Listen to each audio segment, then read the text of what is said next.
Alors voilà, je me présente, je suis Tahar Hadjar, je suis né à Tiaret, un département de l'ouest de l'Algérie. Je suis venu à Paris pour essayer de voir, de m'inscrire au mois de février 1982. Bien sûr, je suis allé comme tout Algérien qui se respecte à l'université de la Sorbonne. Et là, vous savez, il y a la grande place de Sorbonne, il y a l'entrée principale. Je suis entré, j'ai demandé où se trouve le département des sciences sociales et humaines. On m'a orienté vers des escaliers, je suis monté, il y avait une porte fermée, j'ai frappé à la porte. Et là, quand j'ouvre la porte, je découvre une grande salle pleine de livres, une sorte de bibliothèque ancienne, et un monsieur d'un certain âge qui était au milieu de la pièce et qui était en train de lire. Quand il s'est aperçu que je suis là, il a fait comme ça, vous désirez? Je lui ai dit, je cherche un responsable. Il m'a dit, venez, je suis le responsable. Et là, qu'est-ce que vous voulez? Voilà, je me présente, je suis un étudiant algérien. J'ai un diplôme de magistère de la Syrie et j'aimerais continuer mes études à Paris. Par la suite, quand j'étais nommé ministre, 2 semaines après, j'étais à Paris pour une visite privée et j'étais avec mon fils qui a fait ses études en France aussi, qui a soutenu son doctorat il n'y a pas très longtemps. Et il m'a dit, mon père, papa, est-ce que vous pouvez m'emmener là où vous étiez? Je lui ai dit avec plaisir et on est allé à la Sorbonne pour essayer d'entrer. C'était pendant les vacances, comme par hasard. Et comme on n'avait pas de carte, on n'avait aucune excuse, on ne m'a pas laissé entrer, tout simplement. On nous a dit c'est interdit, vous ne pouvez pas entrer. Mais moi, comme je connais un petit peu toutes les sorties, toutes les issues de la Sorbonne, j'ai fait un petit tour et je suis entré quand même. Le fait de créer, de lancer France Alumni le 24 octobre, ça permettra sûrement aux anciens camarades de l'université qui sont maintenant peut-être éparpillés un peu partout, de se rencontrer de nouveau, de nouer de contacts de nouveau et de créer peut-être des partenariats dans les domaines où ils sont.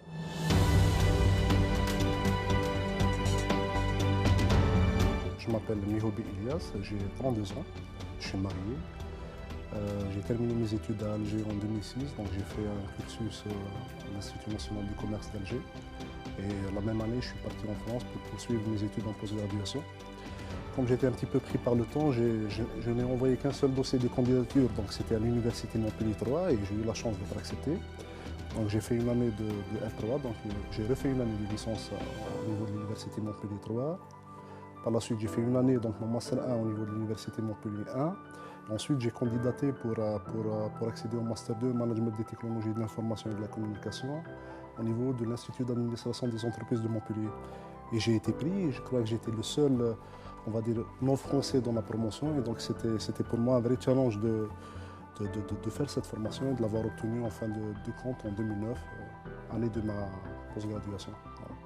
Je m'appelle Adjaja Belmoumen, je suis détenteur d'un bac série S, option physique-chimie au lycée international Alexandre Dumas d'Alger. Par la suite, donc, je suis allé en France commencer donc, mes études supérieures à la Sorbonne. J'ai commencé par m'inscrire en économie. Ensuite, je me suis réorienté vers la gestion d'entreprise. J'ai finalisé mon cursus par un master d'épistémologie et philosophie économique, un master de recherche. Et pour compléter ma formation, j'ai également fait un master 2 en logistique et supply chain durable à l'université de Versailles, Saint-Quentin-en-Yvelines. Je suis monsieur Dourari Abdarzak.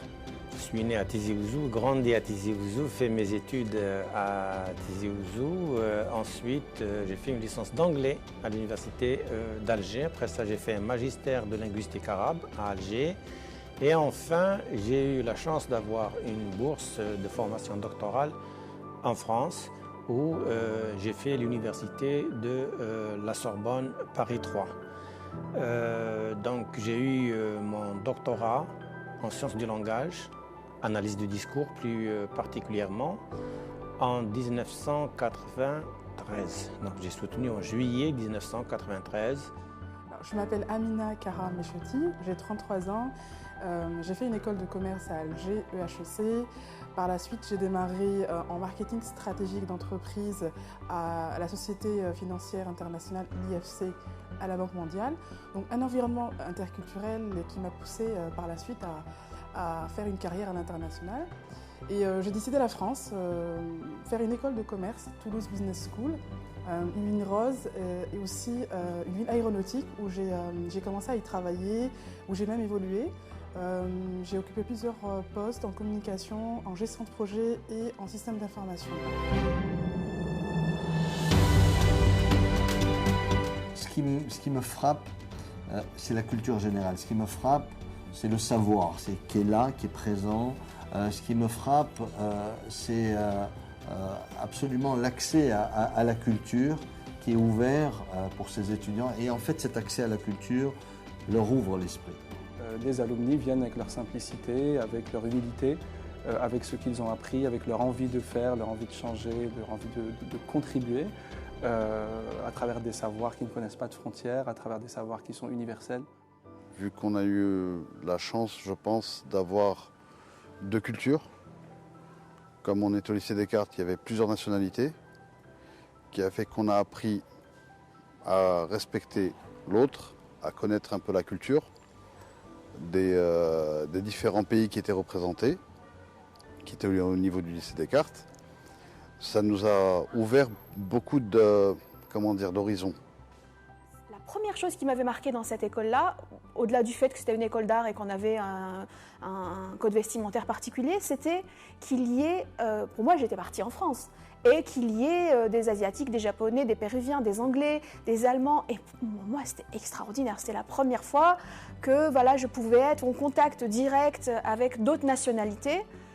En fait, effectivement, c'était un choix décidé avant même de partir en France, donc je voulais enrichir ma formation initiale pour revenir en Algérie et vraiment construire une carrière ici en Algérie. Ça permet effectivement d'avoir, en tout cas moi c'est ce que j'ai rencontré, de nouvelles valeurs, hein, qui sont l'exigence dans le travail, la rigueur, la constance, qui sont les maîtres mots en tout cas du monde professionnel d'aujourd'hui. J'ai posté mes CV un peu partout. Et puis j'ai eu un entretien, j'ai décroché plusieurs entretiens, dont celui de Renault. Et la personne qui m'avait reçue, d'ailleurs c'est l'esprit que je retrouve toujours chez Renault, c'était très chaleureux, très convivial et j'ai adoré. Tout de suite j'avais accroché, la personne aussi, donc j'ai commencé mon aventure chez Renault comme ça, en stage, toute junior, débutante et maintenant 5 ans ont passé et je suis toujours chez Renault.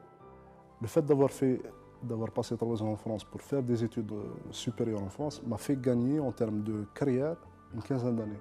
En 2013, je décide de faire un coming out dans l'entrepreneuriat avec mon associé Mario de la Brosse pour monter un cabinet de conseil en recrutement et formation à l'international, International Talent Network. Donc c'est un cabinet qui est dédié exclusivement sur le retour des compétences algériennes de l'étranger. Notre objectif, c'est que ce soit un élément incontournable pour la diaspora algérienne.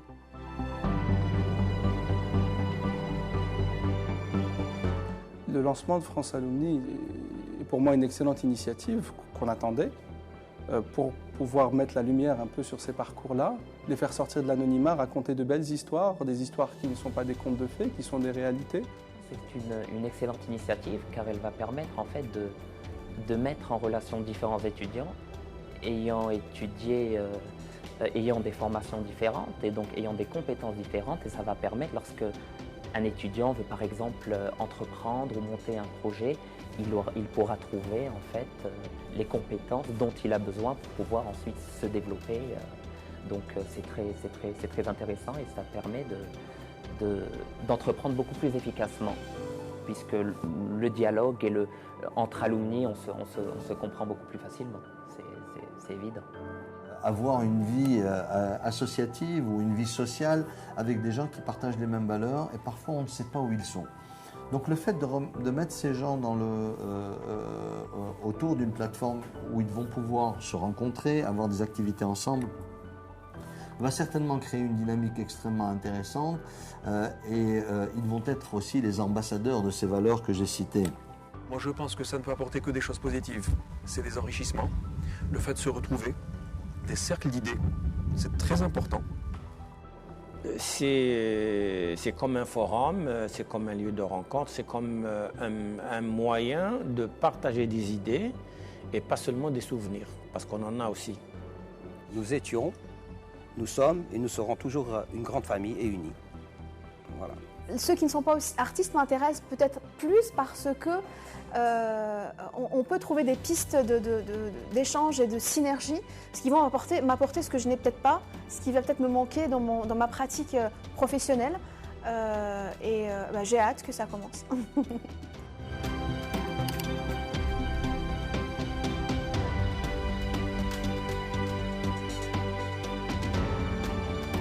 Vous m'avez demandé de réfléchir de me souvenir d'une anecdote que j'ai pu vivre à l'occasion de mes études en France, et je n'ai pas pu m'empêcher de penser que Madame Valo Belkacem était amenée à visionner cette vidéo, et je pense qu'elle se souviendra de moi comme un de ses anciens élèves lorsque nous étions tous les deux à Sciences Po. Et ce genre de parcours justement peut souvent être synonyme de rencontres parfois exceptionnelles, souvent inattendues, et justement on se retrouve chacun à son échelle, chacun avec ses responsabilités, à contribuer à un objectif commun.